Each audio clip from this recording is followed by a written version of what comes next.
Hello, kia ora, g'day. I'm Philip Duncan from WeatherWatch TV on YouTube with your ClimateWatch update for the month of July. Recorded today, July the 1st. So we've got high pressure over New Zealand as we kick off this month. Low pressure south of Australia, driving in some severe weather risks with thunderstorms, heavy rain, strong to gale force winds, and even some snow. So it's a bit of a busy forecast as we kick off the first day of July in Australia. And that unsettled weather is going to move into New Zealand for the first weekend of July, this weekend coming up. So a bit of unsettled weather around. This map is the misery index. It just shows you basically where it's hot and cold. Red 30 degrees and above, blue 0 and below. And this is for later today. So frosty weather again through the South Island and North Island as we go into tonight and going into the next day or two. We'll see more frosty conditions before these warmer northerlies out in the Tasman Sea start to arrive. Still warm up in the tropics, as you would expect in northern parts of Australia, and windy westerlies are the main feature here. So in a number of places, it's either slightly warmer than average or about normal at the moment. We're certainly hearing from a number of people about how mild it's been in both New Zealand and Australia. I think that's going to change for some of you, though, over the next several days.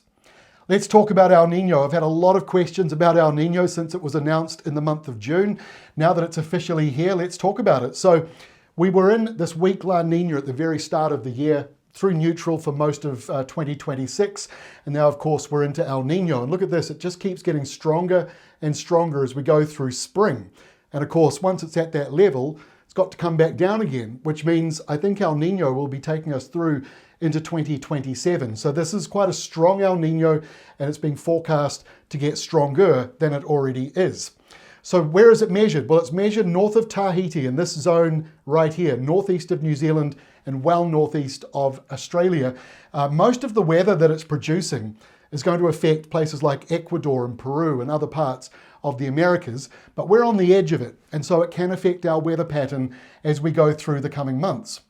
So ENSO is what we call that area that we measure. So it's now positive. That means El Nino is officially underway. Sea surface temperatures in the central tropical Pacific, north of Tahiti, are above El Nino. And atmospheric indicators now also consistent with it, which means both the sea and the atmosphere are connecting up to say that we've got El Nino here. And that's going to reinforce El Nino, and it's likely to strengthen in the months ahead. El Nino will remain until at least the end of 2026 and possibly through autumn of 2027, and the forecast, the computer modelling that we use, or that the government forecasters use, pointing towards a strong to very strong El Nino event. Around half of the global models indicate that it could peak at levels among the highest ever observed since 1950. So that's something to keep an eye on. Now, like I say, it's measured a long way from us, but the fact that it is so strong means that it's very likely to alter the weather patterns around our part of the world. So as I say, a strong El Nino in this region doesn't always necessarily mean strong impacts on Australia or New Zealand's climate, but historically it has led to higher temperatures, not every day and not for every part of New Zealand and Australia, but it can lead to those record-breaking warm events. And you know, we saw in Canterbury in New Zealand's South Island just 2 weeks ago, 25 degrees and higher recorded with a northwesterly that came out of Australia. Unbelievably warm weather the day before the shortest day of the year. So if that happens in the middle of spring or summer, that's what we mean by heat records could be broken. So it doesn't necessarily mean every day is hot. This time of the year in winter, El Nino is harder to notice in our part of the world. It's more of a spring-summer thing to keep an eye on. And because it is not the only thing that affects our weather, we also look over to the Indian Ocean. Neutral at the moment over there. A positive IOD is expected later in winter or spring. That's not locked in, and that basically means that more rain might start to develop around northwestern parts of Australia. SAM, the the southern annular mode, down over the Southern Ocean, that is positive, and it's been that way since late May, and in fact has strengthened to near record levels. Long-term NOAA data, that's out of America, shows that the June to date average is currently tracking the second highest on record for June and the seventh highest for any month since 1979. And what that means is this positive SAM is seeing a southward shift in high pressure. And that explains why Australia and New Zealand are getting a lot of easterlies at the moment. That's more typical with La Nina. But the reason is because the high pressure zones have gone further south, and that is pulling in easterlies. So both the Bureau of Meteorology, I noticed NIWA in New Zealand, or Earth Sciences New Zealand, and certainly here at WeatherWatch, we've been saying that this could be a messy kind of El Nino, not just because of other things like SAM going on, but also the sea surface temperatures in our part of the world are above normal at the moment. And that kind of counteracts some of what El Nino is doing. So El Nino is measured along the equator, right up here. And where you see this big ballooning out area of yellow towards Ecuador and Peru, that's on the higher end of the scale, 4 or 5 degrees warmer than usual. Normally, over here on the western side at the equator, north of Fiji, it's colder than usual, but a number of areas are actually about normal. And when you come down to New Zealand and the eastern side of Australia, you see even more red and yellow. So take a look at this map from the Bureau of Meteorology. You can very clearly see how El Nino, it blows the trade winds that normally go from east to west. It blows them the other direction. They go west to east. And so you see this warming up over here towards South America. So that's why they're worried about flash flooding and big rain events, because of all this warm water that's sitting over there. And normally it goes colder than usual for the Western Pacific, but as you can see, it's neither hotter nor colder in a number of areas. Maybe a little pool of colder weather, of colder sea surface temperatures. But around New Zealand and around the southeast corner of Australia, sea surface temperatures are above normal, which means as low pressure tracks over them, it's more likely to produce rain. So if you're worried about rain shortages, that is a good thing. So let's have a look at New Zealand marine heat wave. You can see some areas here going up into the strong, even severe in some locations, like around Southland and Stewart Island. So some places are warmer than usual, although it is worth noting that in the last month, it's dropped down a little bit from where it was. Let's have a look now at the air pressure maps as we go through the next few weeks ahead. So we kick off the first week of July, as I mentioned at the start, high pressure over New Zealand, stretching back to Australia, and all this low pressure south of Australia, driving in the windy westerlies from Perth over to Sydney in the days ahead. Windy weather will be blowing through there. So we do have high pressure still coming through, but it's a bit of a wavy line, and some of these high pressure centers are further down southwards. You know, this one over here in the Indian Ocean, further southwards. Normally, to get the westerlies, they need to be further up into the North Tasman Sea. That encourages more of the westerlies into New Zealand, but this northern placement here, that's why you're seeing those windy westerlies coming through Australia at the moment.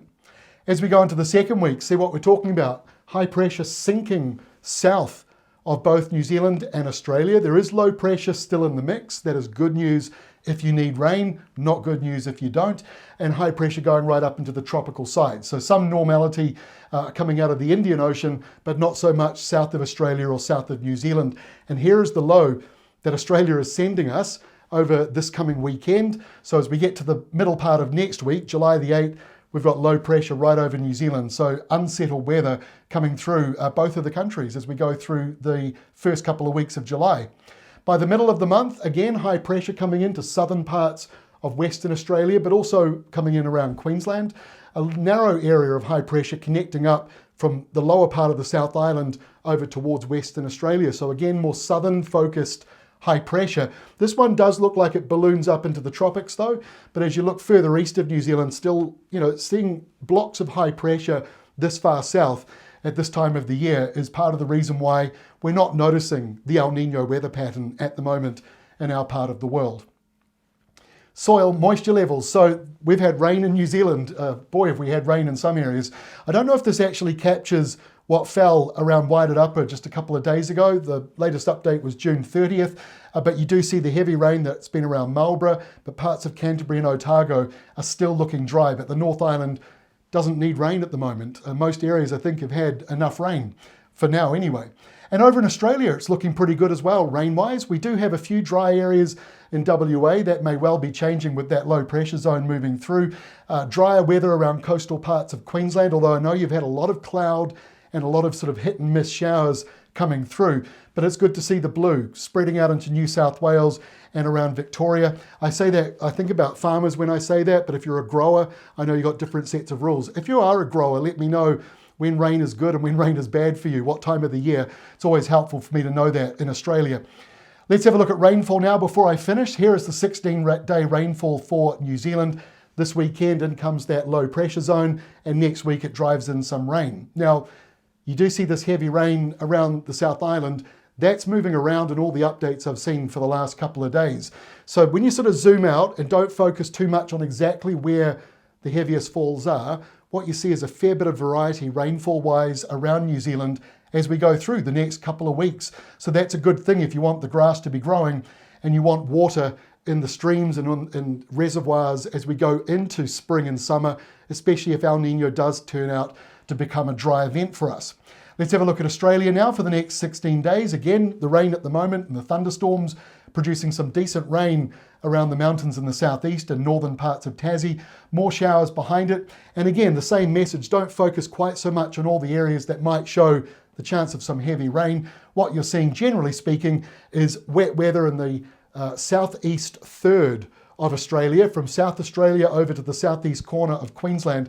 Some areas of rain, although not for everybody. If you look here around places like Toowoomba, you might not be getting a huge amount of rain. Some wet weather in the Northern Territory as well, and also more of that wet weather you've been getting in the southwest corner of WA. That has been around quite a bit over the last few weeks or last couple of months.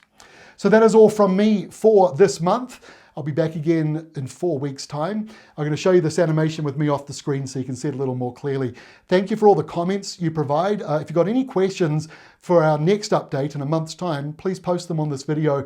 I'll make sure that we answer some of those questions when we record in a month's time. We'll be looking at what El Nino is going to be doing. Like I say, spring and summer is when we're more concerned about it. Historically, it has driven in drier weather, more bushfires, windier westerlies, and the chance of drought. But that doesn't mean that's going to happen again this time around. But it's more likely to happen than not likely to happen, if that makes any sense. So we'll be keeping a close eye on what's going on way up at the equator with El Nino. That's all from me. Thank you for watching. I'll see you 1 month from now with our next Climate Watch update.